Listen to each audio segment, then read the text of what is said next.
Olá, gente que acompanha meu canal, aqui o professor Márcio França, passando mais uma vez aqui depois de um bom tempo, né, sem aparecer no canal. Hoje resolvi passar aqui para comentar com vocês uma questão que eu acho interessante dentro do contexto da história da educação, que seria a expulsão dos jesuítas e essa expansão da educação, né, essa questão, na verdade essa reforma, né, expulsão dos jesuítas e reforma educacional posteriormente. A gente já falou no canal aqui sobre os jesuítas, já tem um vídeo gravado sobre eles aqui, comentando até de forma um pouco mais exaustiva, né? Então, se você quiser que eu continue comentando ou comente um pouco mais sobre a educação nesse período aí, período da colônia, depois comente no Império, e aí vai subindo, República, e passando no Getúlio Vargas, nessa galera toda, deixa um comentário aí, solicitando que eu dou prosseguimento a esse conteúdo. Hoje, falando sobre essa expulsão dos jesuítas, talvez seja um assunto que você já iniciou um pouquinho aí, já estudou alguma coisa sobre isso. A gente sabe que os jesuítas implantaram aqui um sistema de ensino muito avançado no Brasil. Já comentei em um vídeo anterior aí, eu vou até tentar deixar na descrição aqui, verifica se eu conseguir encontrá-lo aí. Então, os jesuítas implantaram um sistema educacional aqui no Brasil, quando eles vieram aquela questão da reforma, né? A reforma, a contra-reforma, reforma protestante, contra-reforma, aí, a Igreja Católica tentando reatar, tentando, aí, de certa forma, contornar essa situação de perda de fiéis. Do ponto de vista crítico, a gente vai ver que os jesuítas chegaram aqui ao Brasil por uma questão de reforma, né? Uma questão de contra-reforma, aliás. Porque se o movimento protestante estava avançando e essa dissidência, essa separação, esse cisne aí, estava acontecendo, então a igreja que por muitos anos, muitos séculos mandou no mundo, ela não queria perder esses adeptos aí nessa divisão. De certa forma, ela tentou avançar, né, conquistando novos povos. Eu li, e a gente sabe que quem iniciou essa questão da Companhia de Jesus, chamada, que depois se denomina aí os jesuítas, foi o padre o Inácio de Loyola. Eu li um pouquinho da história de Loyola, alguns artigos, algumas falas dele. Eu, do ponto de vista religioso, entendi que realmente ele acreditava que era aquela vontade de Deus para ele, que ele deveria fazer aquilo. Do ponto de vista da crítica, a gente vai perceber que a igreja chegou aqui a essas terras e demais terras por aí, por essa questão de manter o seu poder, manter o seu domínio, certo? E a gente vai ver exatamente isso aí. Tem até um relato aí do rei de Portugal falando que realmente chegou aqui ao Brasil porque era essa a vontade, mais ou menos, estou parafraseando, era essa a vontade de Deus, deveria se cumprir essa vontade. E outros críticos vão mostrar claramente que eles chegam aqui ao Brasil, essa questão de Portugal, por uma questão de exploração, tentando explorar alguns itens, né, preciosos que existiam aqui no Brasil. Podemos citar aí o ouro, o pau-brasil e outros aí. Bem, isso é o surgimento dos jesuítas. Implantaram um sistema educacional aqui no Brasil muito bom e chegando-se ao final da década aí aliás, do ano 1759, a gente vê que esses jesuítas eles são expulsos aqui por um homem chamado Marquês de Pombal. Você deve conhecer muito bem o tal do Marquês de Pombal. O nome desse senhor, que era um primeiro-ministro, chegou ao cargo de primeiro-ministro em Portugal, o nome dele era Sebastião José de Carvalho e Melo.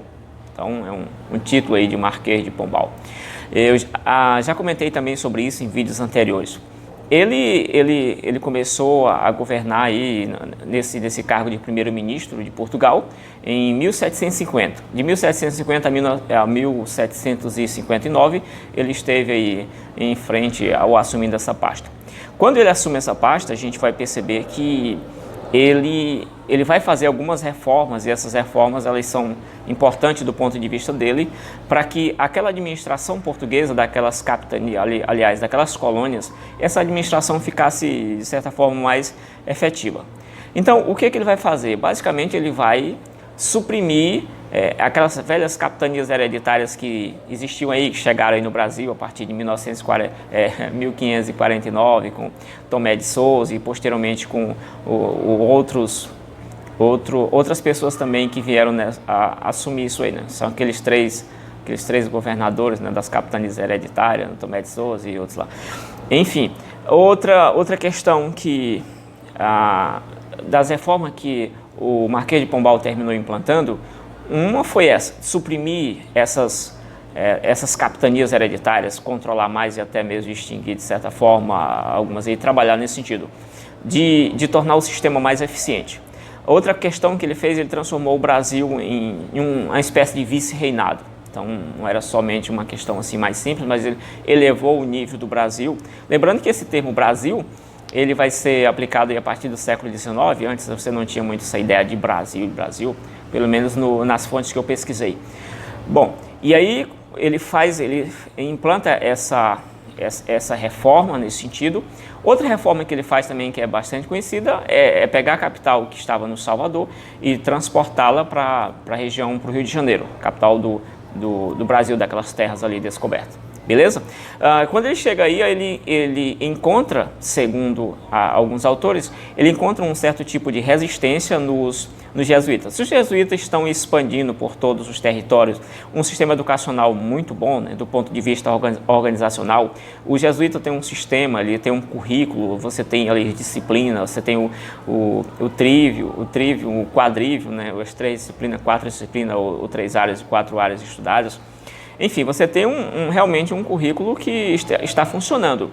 Quando o Marquês de Pombal ele percebe que os jesuítas eles estão ali, de certa forma, funcionando como uma resistência a essas reformas dele, ele realmente vai expulsá-los aqui de todo o território português. Isso envolve toda a área que Portugal domina, inclusive o próprio Portugal, o país do Portugal.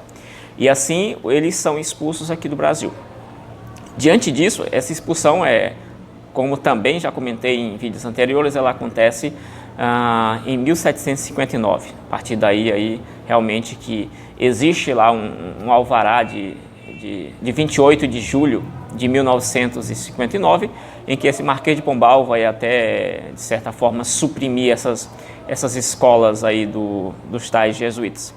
No lugar desse sistema organizado, a gente vai entrar em um sistema, não podemos nem chamar de sistema, a gente vai entrar em um modelo educacional mais desorganizado. Você tem tentando substituir, você tem as aulas régias, que a partir de 1772 é que a gente vai ver as primeiras implantações desse tipo de aula de latim, de grego, de outras línguas, né, de gramática e por aí vai. Mas assim, segundo alguns comentaristas nessa área, alguns estudiosos, você não tem a implantação efetiva dessas aulas régias em todo o território. O que a gente tem é a implantação de uma ideia de uma reforma educacional em que os professores, eles são professores com nível muito baixo, porque quando você pega a questão dos jesuítas, você tem uma formação top. Aí você pega esses agora, desse modelo do Pombal, os professores com nível muito baixo, você tem os professores com salários, os professores são mal pagos, e aí você tem, logicamente, aquela empolgação do professor, um prestígio social do professor muito baixo. E aí você tem vários problemas. Dessas aulas régias que ainda funcionou a partir da criação de um certo subsídio literário, um imposto que era criado para o ensino, a gente tem a questão aulas régias aí em Pernambuco, na cidade de Olinda, que é um colégio aí, um seminário que realmente a gente tem aí essas aulas funcionando assim perfeitamente e, segundo alguns, realmente lá existia um currículo, pelo menos desse ponto de vista organizacional, em que o estudante poderia ir lá e tinha a disciplina certinha. Lembrando que nesse modelo pombalino, as crianças ou quem ia estudar, ele poderia se matricular em muitas disciplinas que quisesse, não tinha assim uma questão mais controlada ali em termos de currículo. E aí você parte desses dois modelos, lembrando que Pombal queria colocar a educação mais a serviço do Estado, o Estado deveria controlar a educação e não mais a igreja. Aí tem uma questão iluminista, o Pombal era também seguidor do iluminismo e por aí vai. E aí você vai tirando em relação à escola. A escola estava a serviço dos interesses da fé com os jesuítas. E agora essa escola ela passa a servir os imperativos da coroa, a ordem da coroa. A coroa deveria mandar na questão educacional. Beleza? Basicamente esse é o vídeo. Deixa um comentário aí se gostou, se quer que eu continue falando sobre assunto relacionado à história da educação. Também deixa um joinha, se inscreva no canal. Verifica se você ainda está inscrito aí no canal, porque às vezes o YouTube já não identificou aí a sua participação, e dê sempre um joinha para o YouTube entender que esse vídeo é útil. Aí ele vai realmente estar ali enviando os próximos vídeos, senão nem isso ele vai enviar, beleza? Até o próximo vídeo, valeu, fui!